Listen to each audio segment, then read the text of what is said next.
And first on stage on our batch 3 is Tolgee. So with a round of applause, our first pitch. A round of applause for our first pitch. Hello. Well, this is my mother, and she loves to order cheap stuff from China. And once she ordered this pretty cool smartwatch and asked me to set it up for her. And the app was all in Chinese, so I basically threw the product into trash and ordered a new one. And if you don't want this to happen to your product, you should localize it. You should translate it to languages your customers understand. A few years ago, I worked as a software developer on a big app for lawyers.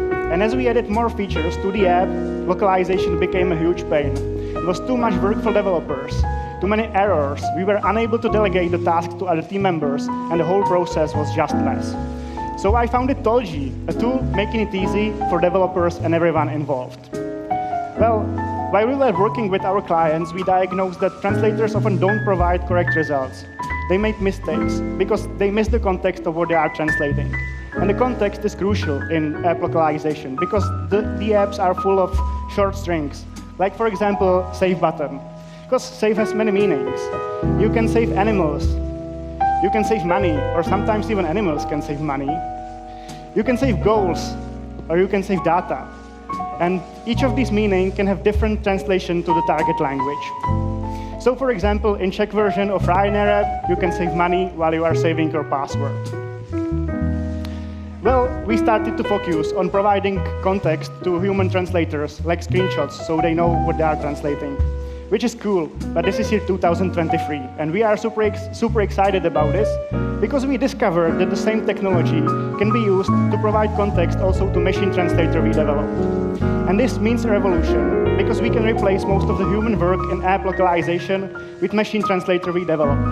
And our customers can save up to 70% of their localization costs this way, and they can have results in seconds instead of weeks. We currently have more than 6,000 users worldwide, and customer-wise, we grow 20% every month. And unlike our competitors, we decided to go open source because we are a developer-first solution, and developers just prefer open source tools. And we are also the only solution with this context extracting tool. The market is big. Even if we made less than 1% of software localization market in 5 years, it would be a lot of money. And currently, we are raising 600K to get first 800 paying customers by providing the most cost-saving localization solution. And you have the opportunity to join these crazy people who decided to leave their well-paid corporate jobs to work on this with me. Thank you, and let's get stuff translated. Thank you very much for your pitch. Yes. Hi, so I will start. So thanks for nice slides and all the pictures. I'm missing a bit of numbers, So how many clients you have currently, and do you have kind of other traction you can get out? So we have more than 50 to 60. And the second question? So how much you earn each month? How much are we? Earning? Yeah, we have like 6,000 MRR. 6,000 MRR, okay. 1, 2, 1, 2. Jan, great story about your mom. Good Thank energy, you. right? Quick question for you. What's the top one thing you're gonna do if you successfully close this round? Can you repeat the question? What is the top one thing? What is the number one thing you're gonna go and do? What would be your goal with the additional capital in the company?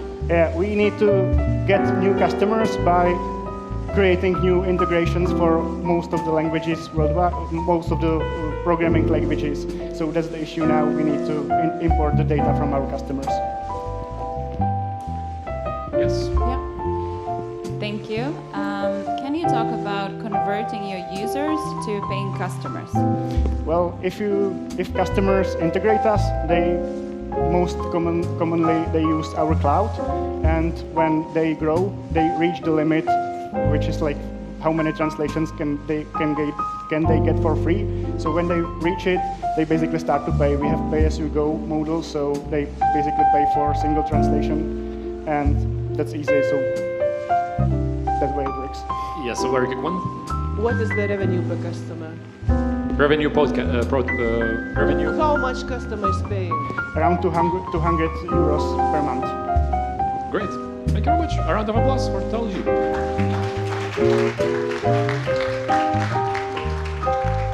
Yeah, we have a huge ventilation system going here, so jury, please speak quite loud so we can hear on stage because of the noise a little bit. Great. The ones who should be getting ready are RatePunk, but now on stage is Free Bionics Taiwan. Let's give a round of applause to welcome our pitch. Hi everyone, I'm in Chenghua from Taiwan. Do you remember when it's your last time work with your family? Working is our natural demand. Work to our parents, work with our family, work to our love. But unfortunately, there are over 20% people they got the disease and injury. They lose the ability due to the limitation of the manpower of therapy. They cannot get very well rehabilitation program. With the disability, they will decrease 20-year lifespan. The female stroke patient on say over 2 years use our data-driven exoskeleton product. She can regain her function in minutes. Our solution can be used in institution and at home, and we can measure patient diversity for upper limb, for lower limb. All the treatment data can transmit to our cloud. Compared to the main player in the market, we are the only one can provide a solution for patients from hospital to home for different indications. Now we provide a solution by sale and a rental model. In next year, we'll provide a subscription model.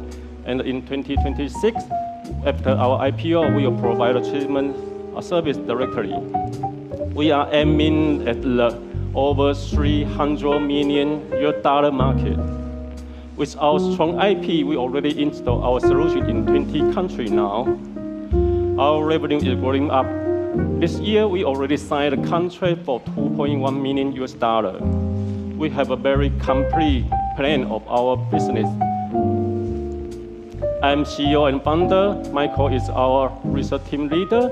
Sam is our financial manager. And Alan has very much experience for the marketing and sales.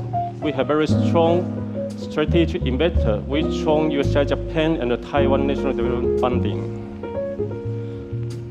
For our 2030 outlook, we will be a company with over $300 million company. Now, I'm calling for the pre-IPO run for Free Bionics, $5 million for 16% to launch our subscription model and the personal exoskeleton device. Free Bionics is changing people's lives now. I would like to invite you to join us, work together to make the world better. Free Bionics, smile your way. Thank you very much. Thank you. Great. Let's hear the questions. Who wants to start? Thank you so much. I think I saw your technology at Rocket today, so I was wondering whose is it? Can you talk more about the expansion to Europe? Is that something that you want to do, and what do you need in order to do that? Yeah, actually we got a CE mark in 2019, but unfortunately the COVID-19 stopped our business. And this year is the first year I come back Europe the first time, and I now evaluate to have the base in Russia. This is a very good place, and we would like to have a local partner here. We already have several distributors in Germany, in Belgium, but we would like to develop the business in the East Europe, the Middle East Europe. Yeah. Thank you. So how your technology is protected? Is it patented? Sorry? How your technology is protected? Do you have patents, or how does it work? Do you have a patent, a copyrighted technology? Is it for you, the technology? Yeah. A patent you have? A patent, yeah. We have 30 patents. All the patents are inventional patent for 30 patents, and about the system design and the software and the algorithm, also including the service model. Yeah. Thank you. Thank you, Chenghua. great mission and great product, which is already used by individuals. Amazing to see the videos of it live. You mentioned that this is a pre-IPO round. I've seen a lot of pitches for robotics or some sort of mixed hardware software startups. They tend to be capital intensive. You seem to be thinking that this would be, my understanding is that you think this would be the last round before the IPO. Why is that the case? Why wouldn't you want to do, let's say, another subsequent round to even further accelerate the development and maybe branch out into somewhat different products? Okay, in Taiwan, for the biomedical industry, the government encourages the startup company to go to the open market, because for the biomedical, we need burn money very much. So if we can go to the public market, and we can have money to expand the business very easily. Yeah. So yes, my question is for this round is our pre-IPO round, and we are already discussed with about the security company and to secure our process out there 2 years later, and we can IPO in Taiwan. Yeah. Great, thank you very much. We're out of time for questions. A round of applause for Taiwan Bionics. Thank you very much. Axiology is getting ready, and I can see already RatePunk is ready to present. A round of applause for RatePunk.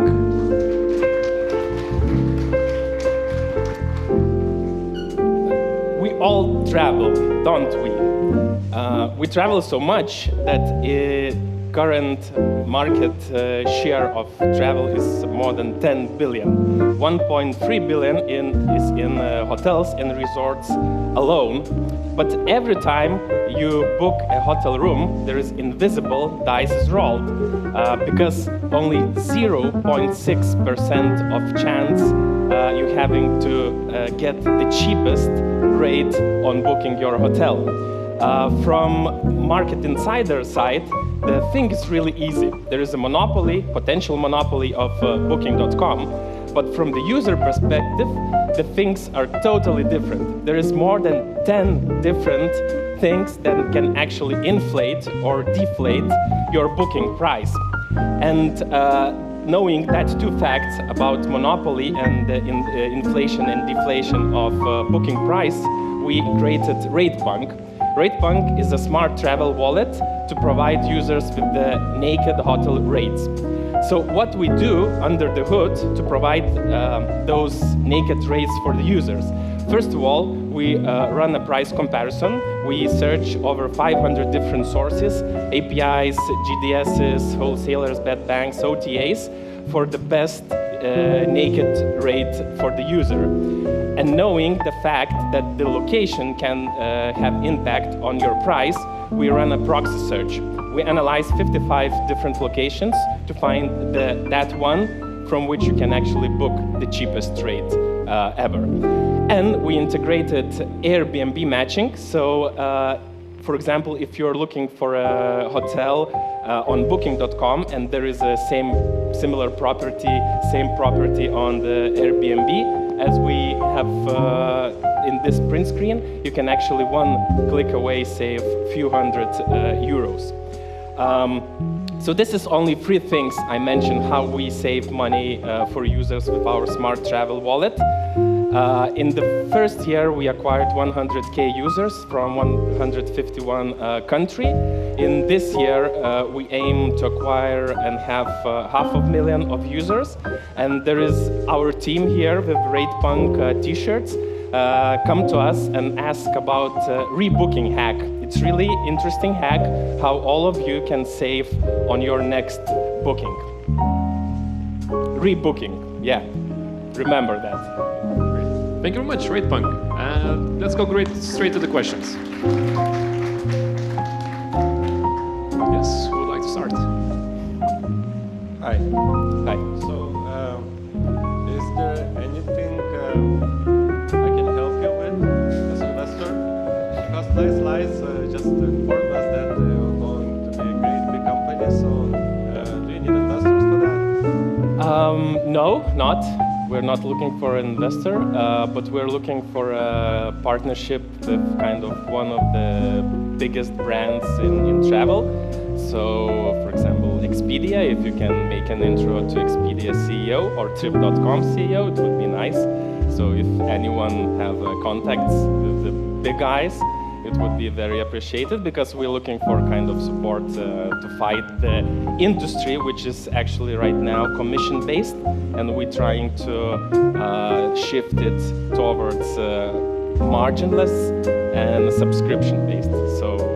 So this is our mission, and it's really, really hard to fight that big guys, especially Booking.com. I think it's the best answer, you know, when you say we don't need investors, then investors even more badly want to invest in the company. Yeah, we're trying to bootstrap ourselves. Good luck.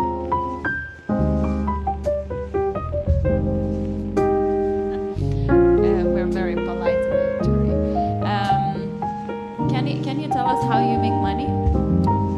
We actually on a pivot stage of that. We started as an affiliate, then Booking.com banned us from their original affiliate program, from all affiliate networks like CJ, Avin, and all the biggest ones. And then we thought that the affiliate model is not sustainable in the long run, because we're dependent on some kind of other brands. And now we are introducing subscription. So we are providing a naked rate for a user in exchange of small subscription. Now it's 99 cents per month, but we are charging it annually, so it's $11.89. So yeah, we're trying to change the model and to kind of build a subscription-based business. The organizers are showing this, so we are out of time. Sorry, but being polite. Thank you very much. Thank you very much. Next time. Thank you. Thanks. A round of applause for RatePunk. ZENOO is going after the next presentation, and next on stage is Axiology. A big round of applause for Axiology. And Marius. Hi, my name is Marius, and I would like to make the bond market accessible to all. And when I say all, I mean all of you. And that's why all of you should listen. I have two multi-billion questions for you. Why keep money in the bank account, which pays you 1%, if you can get 10% yield in the bond market? Why bother with the bank when you can give money to your own government at the same risk and earn 4%? The answer is the market is rigged. It's not made for you, it's made for the big guys. The average transaction in that market is 2.5 million. I bet that's beyond your capacity. But the pressure is on. There are two-fold increase in retail participation in the capital markets, and there are 50 million users of banking apps waiting for monetization. And there is a monumental change in regulatory approach in the European Union, which is opening the regulatory door. I'd like to take you through that door. I'm building a vertically integrated, regulatory compliant solution, which is compressing all the layers of the capital market into one regulatory compliant platform. There are 25 trillion bonds in circulation in European Union, and there are 15 trillion deposits slushing account in the accounts of all of you. We are not reinventing the wheel. Our business model is based on the established market practices in the market, and the numbers you see on the slide are the current fees paid by someone, all of you, on different verticals of this market. Are there competitors? Of course. There are 6 companies, to the best of our knowledge, and that information is not public, going through this process right now. Our traction. We have secured support from Ripple Labs and SuperHow. We have partnered with the biggest broker-dealer in Lithuania, who validated our infrastructure, which we developed, and went with us through the pilot on depository services. We're looking for a strategic partner and would like to apply for the license ourselves. And our go-to market is the government bonds market. We have a dream team, and we want to dream big. We are looking for 2 million to take us to the regulated entity status, or to help us to partner with a strategic partner. I have done it before. I built the backbone of the payments market in Lithuania, which is running the fintech ecosystem. I would like to do the same for capital markets. Join me. Thank you, Marius. Now it's time for questions. So maybe you can start now. So,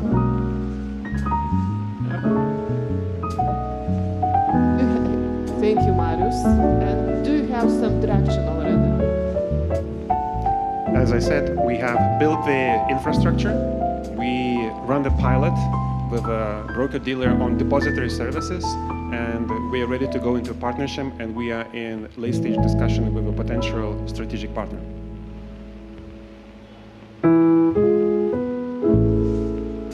I can. Thanks, Marius. What is the timeline? When do you think you could get the license and start running with the users? The process of this very innovative regime is very quick. The National Competent Authority needs to make a decision in 1 month and to submit their opinion to European Securities Market Authority, which decides in another month. So the minimum technical deadline is 2 months. Great pitch, Mario. Quick question. This is Ripple Labs and SuperHow mentioned. Is blockchain involved into this at all, or are we using old school databases here? It's coming from an AI person. Yes, of course. It's not blockchain. It's distributed ledger technology, and you need technology to enable all this so that information is being shared in a transparent and trustful way.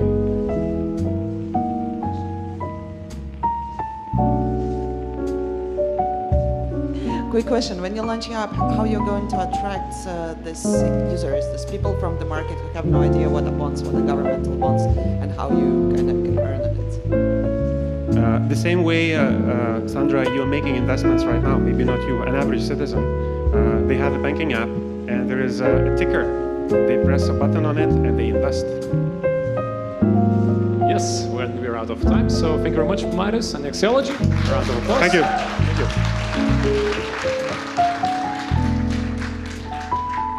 3 cubes are getting ready, and next on stage is ZENOO.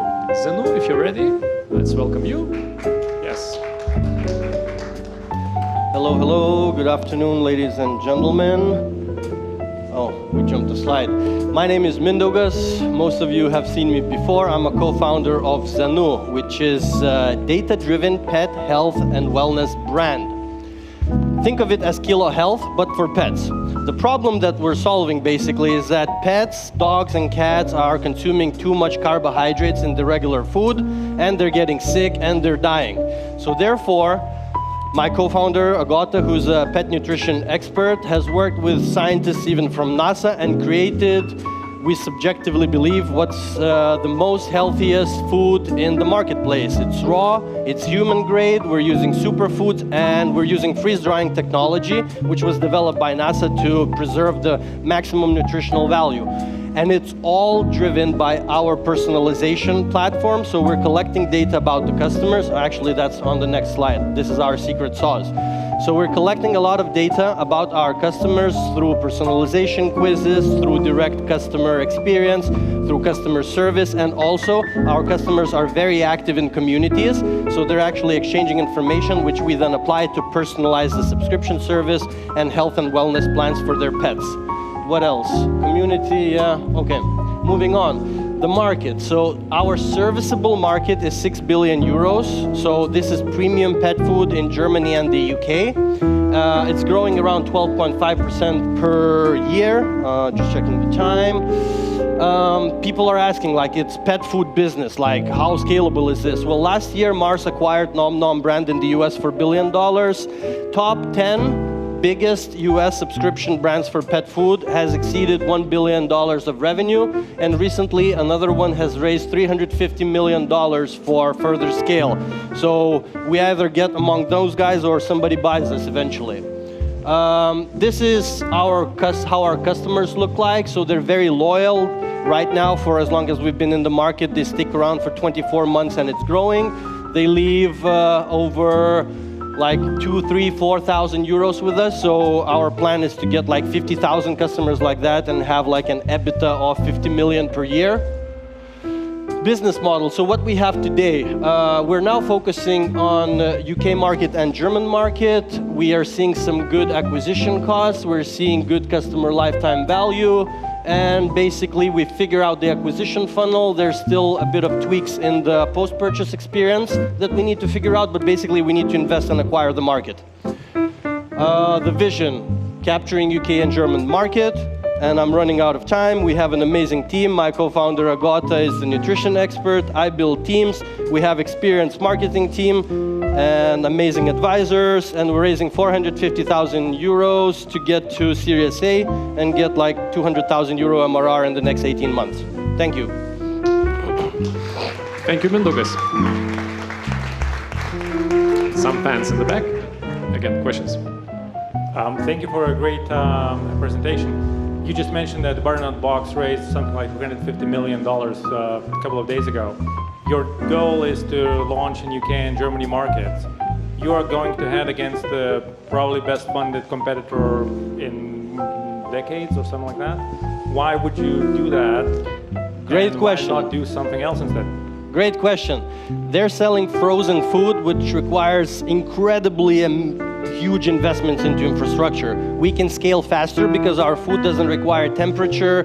It's easy to ship, like we can cover entire Europe or even expand to the US if we want to with the freeze-dried food. So it's not like we're competing with them. We're more premium segment. So essentially, they could potentially even consider acquiring us when we show that like we can go after like the super premium part of the market. Hey, Mindaugas. So the product's really good. Like my dog loves this, you know. Yeah, we have some fans. Yeah. So just maybe some negative thing. And also remember you being on this stage 1 year ago, and also raising, and also to reach the 2,000 MRR. And now I see that still it's like far from 200 MRR. But actually the LTV and SaaS ratio is amazing. So what's going wrong? We're still raising. Like we can't find an investor in the Baltics, so we're looking to move to the UK as soon as possible. But we need to bridge this seed round until we get to Series A. What else happened? I'm thinking, well, basically the limitation was the working capital, which we kind of figured out now. We have a financing partner for working capital. So in order for us to grow by 20-30% month on month, we need to deploy capital before we do the growth in order to service existing subscribers and the new subscribers.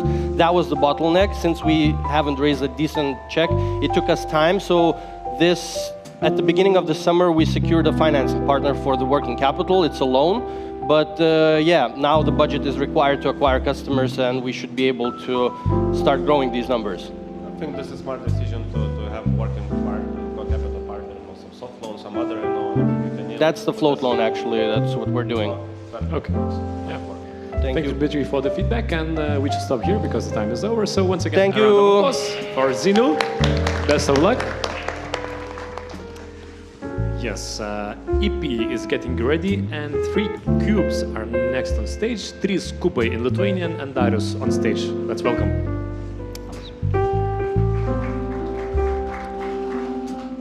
Hi, my name is Darius. I'm co-founder of 3 Cubes, and the problem we are solving is that children will better play video games than go to school. But you see, that's not even a problem. That's a solution. That's learning video games. And to take this thing into action, we need to take the next step in sandbox video games. And this is exactly what 3 Cubes is. And my microphone is dropping. Yeah. 3 Cubes is a video game platform for creativity and curiosity. And basically, we are making 3 different gameplay elements inside of our video game. It's sandbox, adventures, and spaces. Sandbox. Imagine, instead of sitting at a boring physics class at school, you would go to a virtual world and build a Mars base, and that's how you learn physics. Or, for example, in adventures, in your at home, instead of doing boring homework, you would go with your friends on adventure to Antarctica and learn why climate change is happening. And in spaces, in your free time, from the rewards or from previous adventures, you are building your own room, inviting your friends and playing mini games. So basically, all of these 3 parts are connected together, and children are building their own avatar as a progress. And we are also empowering adults through parents and teachers through our powerful website with powerful tools for analytics and custom learning goals. And this is early pre-production video of our first adventure map for cybersecurity. We are building it on top of open source the voxel engine. Our primary target market paying customers are B2C parents and secondary schools. And business model is pretty similar to Duolingo or Roblox. All of the content is free to play, but we basically monetize extra self-expression, learning analytics, and extra tools for parents. From competition, we stand out because we focus on simulation gameplay mechanics for creativity, and we are very easy to use. Fast distribution, you don't even need teachers to run these lessons. And for the past 6 years, we've been building and selling content with Minecraft to schools and got a lot of feedback from teachers, parents, and children, and we're already generating revenue. And we are building, with this experience, our new platform. So this is our team. This is our co-founding team. Personally, I am a YouTuber in Lithuania. I am a gaming YouTuber, 100,000 subscribers. And we are raising right now a pre-seed round of 500K. Why? Because we are launching early version of a platform late this year with single-player adventures. And monetization kicks in early next year. So yeah, that's basically Free Cubes, and let's join revolution of education. Thank you. Thank you, Darius. Yes, let's get to the questions. Yeah. Thank you, Darius. My question is, who is actually your customers? Is it children? Is it schools? Is it parents? The target customer is children. So basically the whole K-12. So yeah, but paying users are parents or schools. We are building our solution on top of already existing behaviors. Because, for example, Fortnite and Roblox already generating enormous amount of revenue from parents buying subscriptions for children inside those games. We just add even additional value for that. And we already know from our 6 years of experience with dealing with schools and government, we also know how to monetize that part as well, schools. And what is the average amount per customer? Hard to tell because our monetization is very flexible.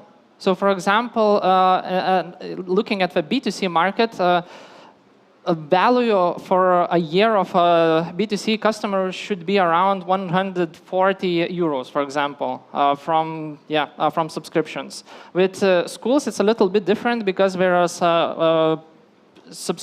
premium subscription for parents, and as well, parents can as well pay for light subscriptions for additional value. Or for example, you as a parent, you want to also see analytics, or for example, set custom learning goals. So you as a parent are getting digital skins to give to your child. And you, for example, child connects to a platform and says, oh, I need to clean my room today, and I will get this cool shoes. Yeah, looks like we are out of time. So thank you once again. 3 Skubai, Darius, 3 Cubes. Thank you very much. Vitalsigns are getting ready, and the next on stage is Eppie. Yippee-yo. Let's give them a round of applause. A round of applause for Eppie. Hello. I'm Anatoly Sebastian, CTO of Eppie, and the first independent email. We all know that centralized email services store users' account and data. But how do you think? How many email addresses belong to their users? None. None of 4 billion email accounts in the world. Frankly speaking, your email is not yours. But not in Eppie. First serverless email with the centralized account. So your address belongs to you, and unfortunately, unlikely of traditional email, you can send messages bypassing email providers, and your data stays with you, but still you have connection with traditional email. And as I said, Eppie is something you already know. You simply create your decentralized account by accepting a seed phrase, like in crypto wallet. And you can send emails over a decentralized system, like a traditional email system.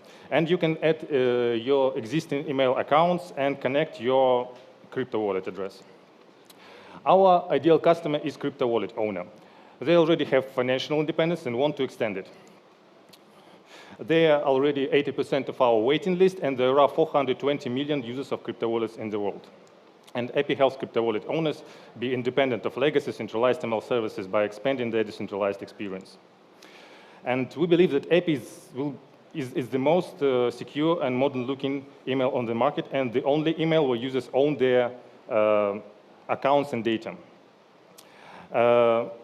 Market is huge, and we're focused on the crypto wallet owners segments, and Eppie aims to capture 10% of it in 3 years.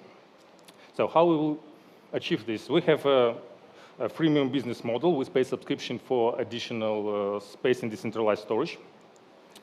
And MVP is ready. We are preparing for the Windows app release. And to achieve our milestones, we will focus on 3 channels, on working with Web3 community, promotion within our released apps, and among Proton users. By the way, we see the increasing interest in privacy because number of users in Proton Mail grow up from 10 million up to 100 million in the last 3 years. And Eppie will be the first desktop client to fully support Proton. We've been working together for 12 years, and as a part of our company, FindBeats, we released 6 apps, amassing over 20 million downloads. And on Eppie, we have a team of 10 professionals. We have developers, marketing specialists, and experts in crypto and email. And personally, I have experience of designing privacy-first cryptocurrency, BEAM.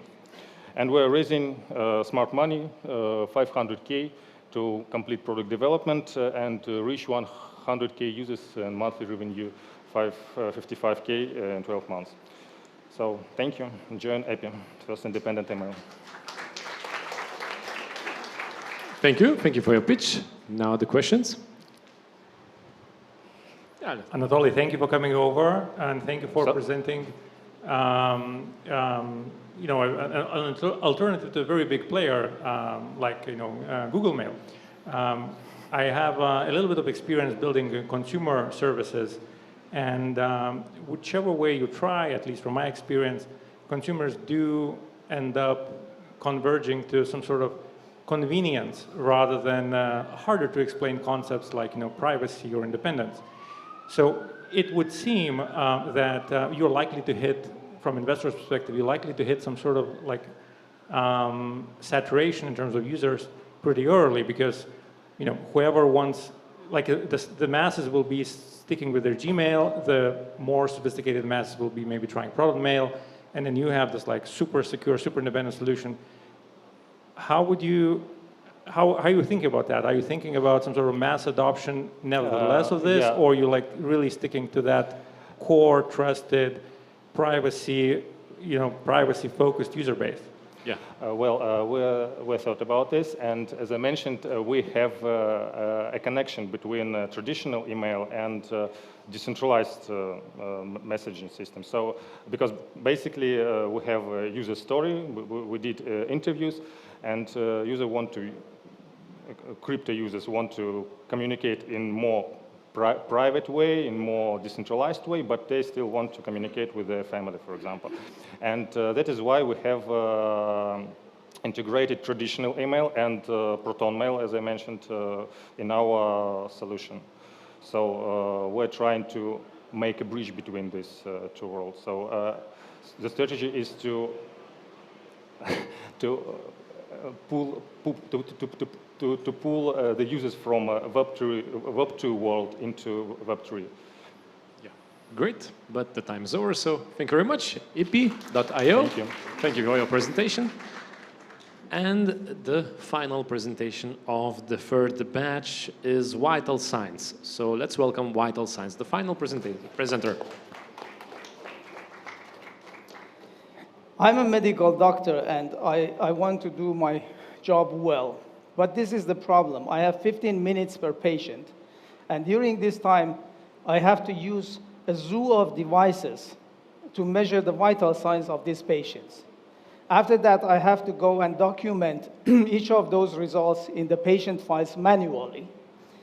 That's why me and my team in Aalto University, we worked 4 years to develop a next generation medical device, a patent pending, a smart and connected device which does all of those measurements all at once.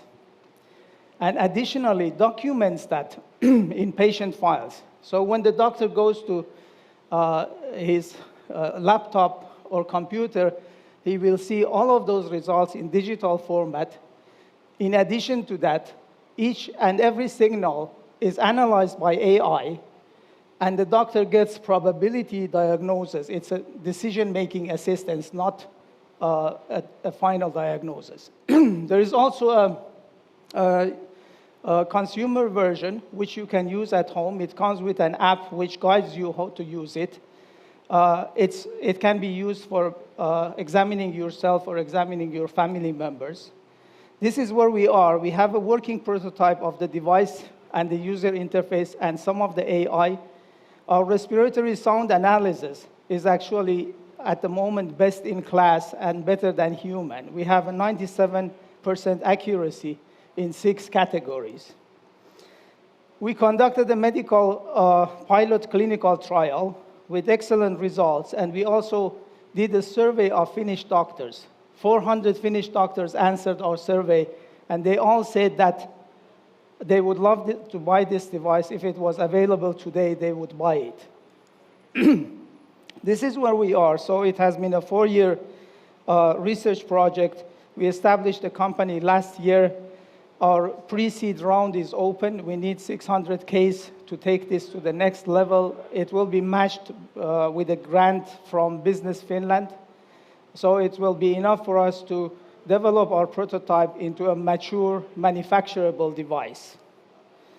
There are many use cases for the final device. In addition to the pro and consumer version I just mentioned, it can be used for veterinary medicine, clinical pharmaceutical trials, and one very big growing market is telemedicine. Telemedicine at the moment is just a video chat. This is our team. We have 4 PhDs and 1 doctoral student. And this is also our impressive list of mentors and advisors.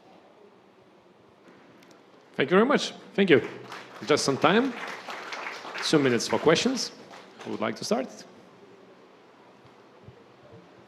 Dmitrij? So actually the design is really nice, like at least from what I see, and also I really want to buy. So what's stopping you for scaling it? It's like you just need certification, or why can't I buy it today? Well, it's a medical device, so you have to first certify it. It's a class 2A medical device, but before that we have to produce the final version, because once you certify it, you can't change it anymore. Okay. So this is what we need the money for this 1 year of production, and we can be in the market in less than 2 years. Okay. So you need 600K, right? Sorry? You need 600,000 euros. Yeah, 600K is the round. Thank you for a great presentation. I think these cases, medtech is always very interesting and very exciting to see people looking at taking care of other people. I think to follow up on the first question, let's say you get the funding and you're able to build an initial batch. Out of the use cases listed on the left, is there any specific single use case or specific customer you would be going after, or maybe you have some sort of like a memorandum of common understanding that someone would deploy those? What would be that very, very first opening market for you?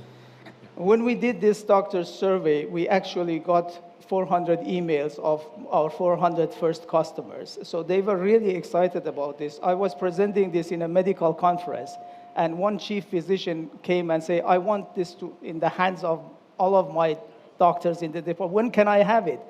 So we really have a demand for this, because as I told you in the beginning, the problem there is a shortage of medical staff, both doctors and nurses, and what do? 30% of their time, they are measuring vital signs and documenting it, and then interpreting it, of course, comes extra. So we think there will be a really good demand in the professional market. We will go for that first, but we are open to consumer market at the same time. Great. Thank you very much. Great presentation. A round of applause for our final pitch.